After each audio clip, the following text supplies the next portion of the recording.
Hello and welcome. Well, here we are, my first new bike of the year. And I'm reminded of a song by The Who that says, "Say hello to the new boss, same as the old boss." Well, say hello to the new bike, same as the old bike. Which I promise is going to make sense in just a little bit. But before I do anything else, obviously, I've got to take the bike out of the box. Oops. Now I love this. Do not ride at night. Be safe. Always wear a helmet when riding. Well, why can't I ride at night? Be safe, well, okay, yeah, I'll give them that one. And always wear a helmet? Well, I can't say I always do, but I mostly do. Be that as it may, let's get to the unboxing.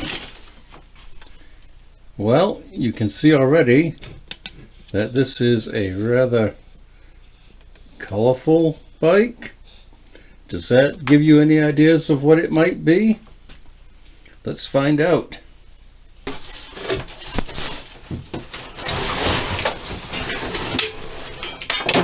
Oh darn, I broke the reflector. What a shame. Oh my god.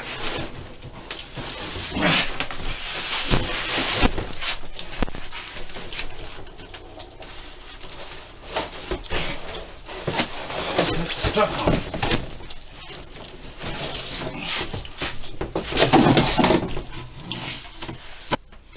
Well, there we have it. It's the Kent Ridgeland. This is the second time I've owned a Kent Ridgeland. And yeah, of course, there's a bit of a story that goes along with that, which I will get to at some point. For the time being, well, let's just assemble this bike and see where it takes us. Here's the stock saddle and seat post. It's just a steel seat post, 27.2. It's got the old style, what I think of as a clamshell clamp. And I don't need the reflector. So, to put this in, where's my grease gone? Gosh darn it, where is my grease? I presently have the bike clamped by the top tube here because I have yet to install the saddle. There we go. And that actually looks like a hex. I'm surprised. I was expecting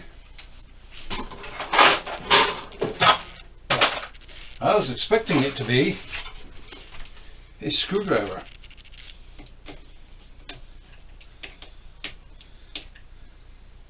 Specifically, I was thinking Phillips head. Now I can clamp the seat post. Now that I've got the bike mounted by the seat tube, I can get to removing all that packing material. And you notice there wasn't really a lot, which is a little surprising, I guess. Be very careful not to scratch the paint here with a knife blade.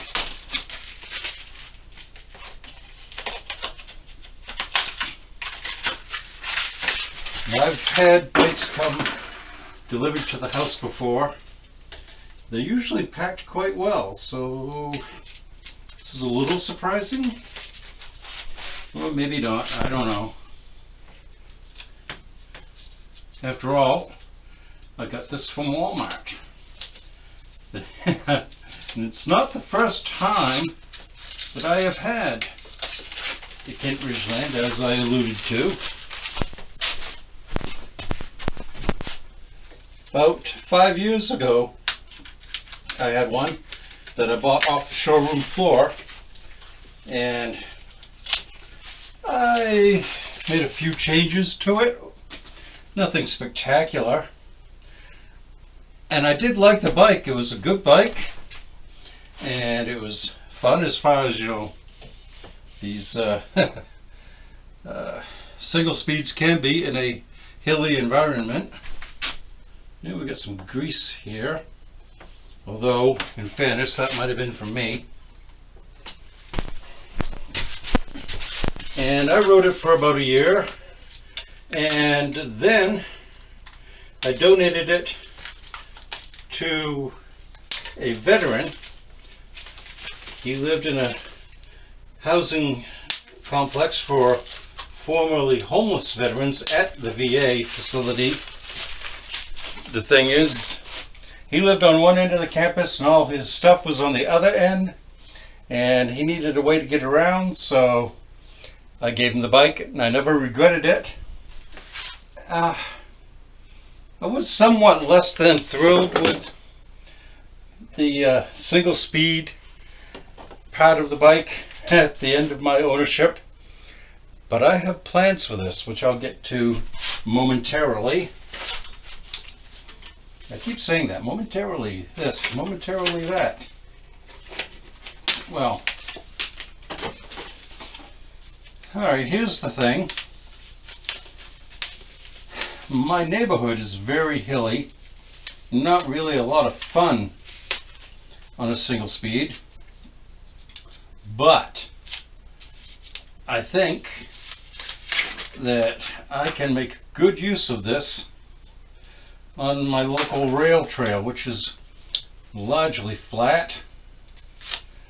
And the reason I'm thinking of doing that is back in December of 2024, I had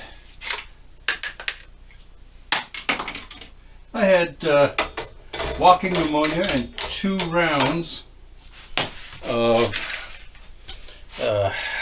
acute bronchitis.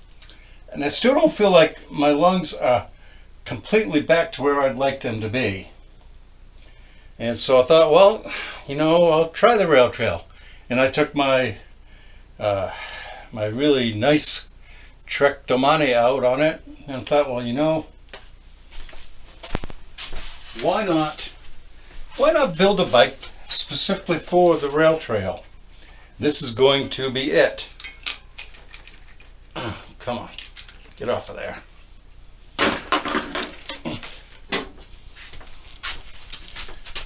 Okay, well, I connected the brake lines.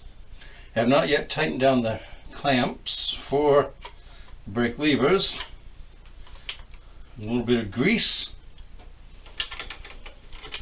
And come on, get in there, you. There. What was that, a 6? I think. Yep. I am going to estimate the height of the bars for now. There, whoops. There we go. It turns fairly nicely. And as long as I've got my 6 out, I will discover that it's probably fine. Yep. And again, for the time being, I'm just guessing about the positioning.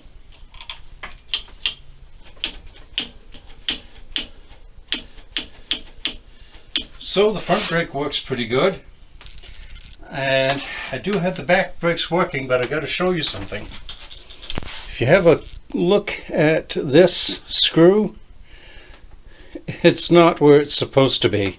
It got bent during transit. Luckily, the brakes do work, and why don't we get that down at a sight? There we go.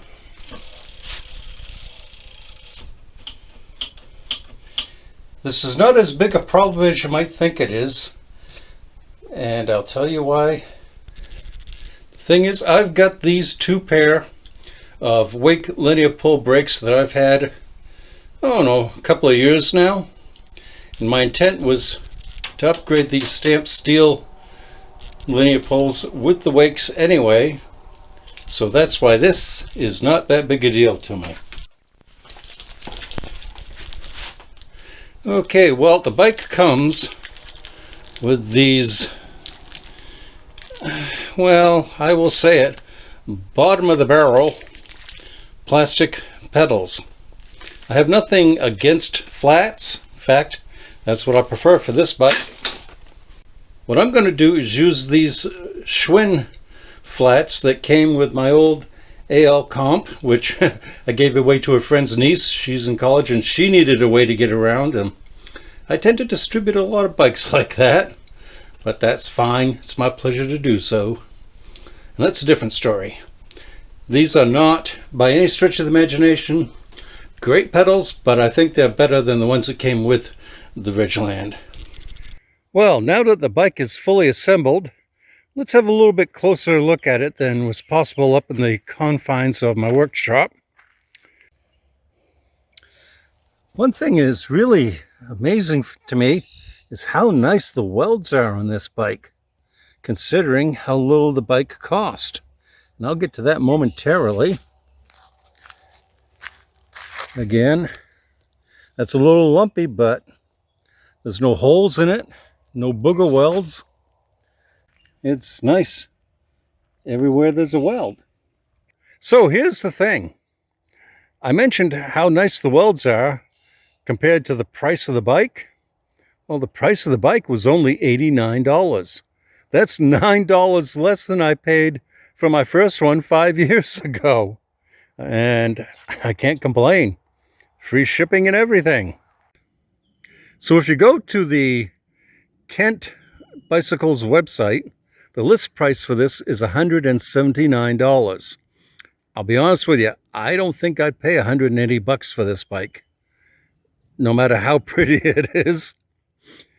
And on the showroom floor at Walmart, the hang tag says $148.99. Call it $149. But on the website, $89. Well, yeah, I couldn't help but jump all over that. My plan for this is to upgrade the tires, the saddle, and the grips. And I'm going to use this to try to get back in shape. Last December, which is to say December of 24, I had walking pneumonia and simultaneous acute bronchitis. I actually had the bronchitis twice, because I guess once wasn't enough. And I've ridden a couple of times in the last couple of weeks here, once on the rail trail and once on a fat bike in the woods. And I really don't feel like my lungs are back where they were before I got sick. And so my plan is to strengthen my lungs by riding on the rail trail a few times a week. It's mostly level, so it's not like I'm going to be bursting my lungs with the effort. Simultaneously, the bike itself is going to require a bit more work than my regular road bikes, being a single speed. And so I think I have a plan of action here. At the end of the day, for $89, I think I did pretty well for myself here. There's a link to a playlist for the 1.0 version, for lack of a better phrase, lower left. There's a link to another video that I think you might enjoy, lower right. And as always, thank you so much for watching. I do appreciate you taking the time to do so. Goodbye and have a wonderful day.